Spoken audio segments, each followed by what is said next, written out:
Chapter 3, Feudal Society and Early American Welfare. What I would like to discuss in this video is, even though that feudalism may have been many years ago, the people of the time faced many social problems, and the beliefs of those eras have carried over to more colonial times as well as modern times. Medieval times had a hierarchical society in which serfs worked land for people in higher standing, such as noblemen or monarchs, in return for things that today we may consider welfare, protection, rights, and assistance. Serfs were bound to the land that they worked, but thankfully they had some rights, such as no one being able to kick them off of the land that they were farming. What's interesting about serfs is that while they were considered lower in the hierarchy of society and may be relatable to people on welfare, serfs only did work to meet their basic needs and the needs of those around them. Just because they may have been poor, it did not mean that they needed assistance to better their position. In these times, you were born into a position or status and remained there. Assistance to people in this time was a group effort between members of the society.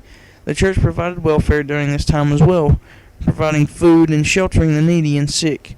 Unfortunately, funds were limited, just as they are today, and some of society's problems were seen as unavoidable.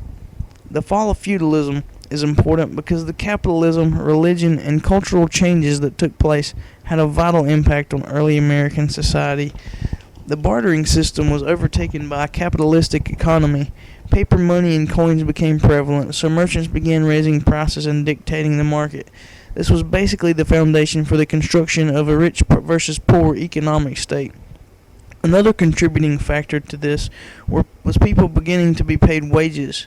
Some people were paid better than others, so a larger divide started to emerge between people in the same communities. Capitalism was carried to the New World, and rich versus poor is still alive and well today. Moving on, a major founding religion in the New World was Protestantism. They believed in hard work and the traditional ideals of subsistence and seasonal labor that was prevalent in early feudal times. The capitalist supporters persecuted these Protestants, and an escape to America looked worthwhile to them. Protestant beliefs formed a basis for the first American colonies, and some of that influence is still felt today.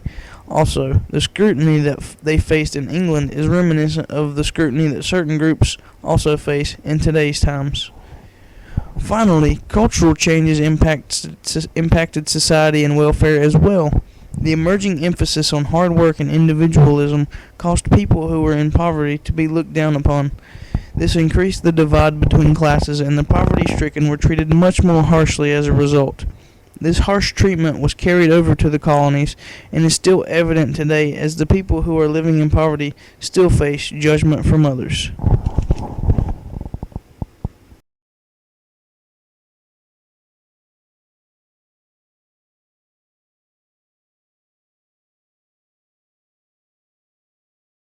Created using Powtoon.